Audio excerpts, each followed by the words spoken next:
There's something terrifying about silence. A person who says nothing, who just sits there watching, often unsettles us more than one who rants or shouts. That's because the silent gaze carries weight. It feels like they already know something about us, as if they're reading what we can't hide. And here's the truth. We are all caught in this game of gazes. Sometimes we are the ones being studied, and sometimes we are the ones studying. There are two kinds of gaze we encounter in life. The shallow one of judgment, where someone quickly measures us up, and the deeper one, the philosopher's gaze, that cuts through masks and sees straight into the soul. The second kind is rare, but when you feel it, you know. It's like standing in front of someone who can read your mind without a word. That's exactly what I want to discuss here. This isn't just ordinary intelligence. It's a deeper, more subtle kind of awareness that most people never develop. It has nothing to do with cheap tricks or manipulation, and everything to do with perception. So let's get into it. What you're about to hear isn't the work of one thinker, but the wisdom of many. Philosophers, psychologists, and observers of human nature across centuries. From Plato to Aristotle, philosophers wrestled with the connection between body and soul. Plato sometimes saw the body as a prison, yet he hinted that the soul leaks through in gestures and expressions. Aristotle went further, accepting physiognomy, the idea that features and movements can reveal inner character, describing a sympathetic correspondence between body and soul. Cicero echoed this when he said, "The face is a picture of the mind, with the eyes as its interpreter." Modern psychology hasn't strayed far from these ancient intuitions. Researchers note that even infants within months of birth can distinguish happy, sad, or angry faces. Our eyes, posture, and hands transmit emotions we may never voice. As psychologists explain, eye contact in particular feels dangerous to those burdened by shame or anxiety, because it risks exposing what they most want to hide. That's why someone who averts their gaze isn't simply shy. They may be shielding guilt, fear, or insecurity. Smart observers treat these signals as a kind of mirror of the soul. A clenched jaw may speak of frustration, a slouched posture of self-doubt, restless fingers of unease. If words and body language clash, seasoned readers trust the body. As one puts it, nonverbal cues form a natural, unconscious language that reveals true intentions. Every smile, squint, or nod becomes more than a surface gesture. It is a coded message pointing past the mask of manners to the character beneath. And that's the key. Our bodies often betray the truths our words try to hide. Which brings us to the next layer. If our gestures are honest, why do we spend so much energy hiding behind performances? This is where Nietzsche's idea of the mask enters, and that's exactly what I'll explore in the next chapter.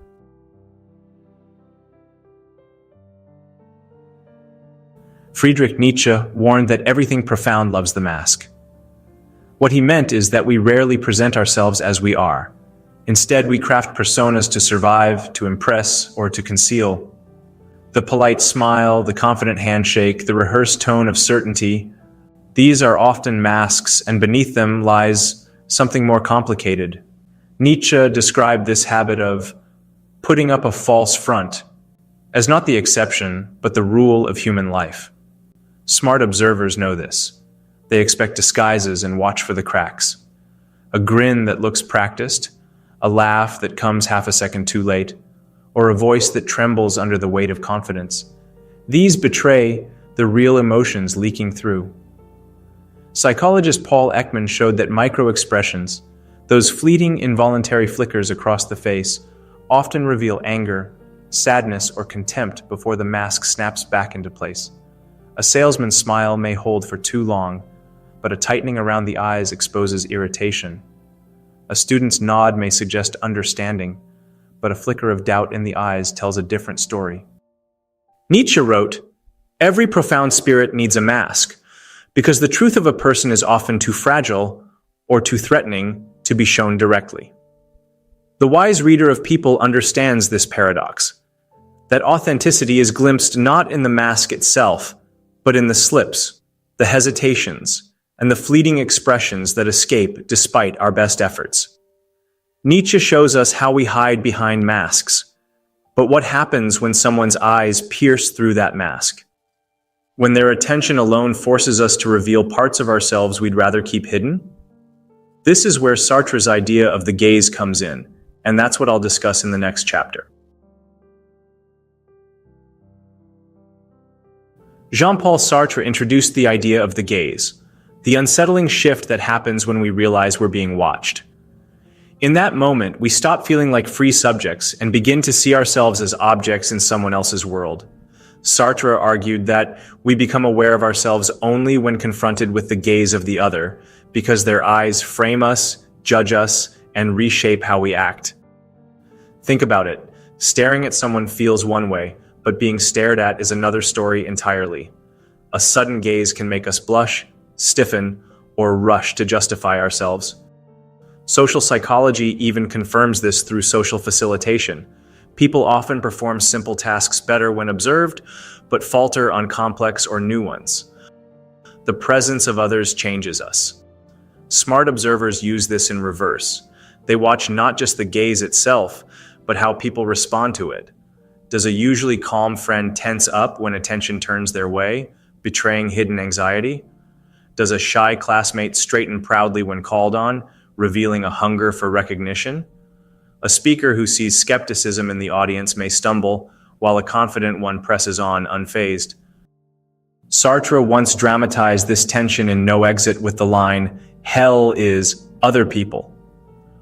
For some, being seen feels like a prison. For others, it's a stage. The philosopher-reader pays close attention to these moments. Who thrives under the spotlight?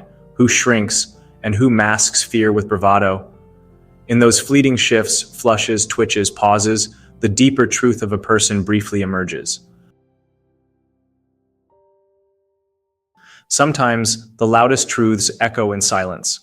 Romanian philosopher Emil Cioran reflected on this unsettling power, writing, "We feel safer with a madman who talks than with one who cannot open his mouth."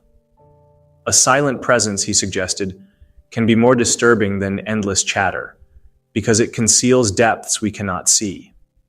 In conversation, it is often the pauses, the hesitations, the unsaid words that reveal the most. A person who suddenly grows quiet during an argument may be hiding guilt, wrestling with doubt, or preparing to withdraw. In a meeting, a normally talkative colleague who falls into silence may have been wounded by a subtle remark. Even the rhythm of pauses matters. A lingering hush after a question, or the weight of unspoken disagreement, can shift the entire atmosphere of a room. Smart observers pay close attention to these gaps. They know that silence is rarely empty. It can carry judgment, resentment, fear, or quiet strength. A bully who runs out of words has reached an unseen boundary. A wallflower's silence may be less passivity than keen observation, and often the person who talks the most is not confident at all, but covering their unease. Cioran believed that after all our struggles to explain and define, the only answer, the only reality, is silence. To the perceptive, these silences are not blank spaces, but messages in themselves. The shuffling of feet, a tightening jaw, or averted eyes in the midst of quiet can reveal more than any speech. The wisest readers of people don't just hear words, they listen for what isn't said. Cioran teaches us to hear the weight of silence, but even then, our own emotions can cloud what we notice. To truly read others, one must remain steady, untouched by the storm around them. This is where the Stoics step in, and that's the lens I will explore now.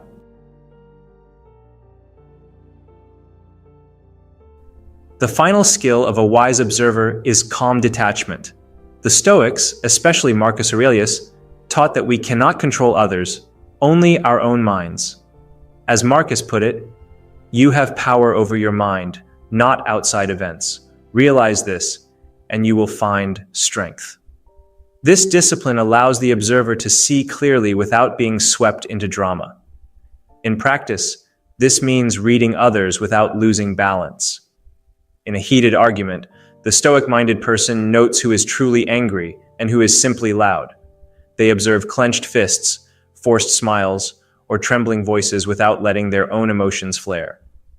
Marcus urged himself to refrain from all anger and passion, because anger blinds judgment. By staying composed, the sharp observer notices patterns others miss, who is actually in control, who is masking insecurity, and who is quietly steering the exchange.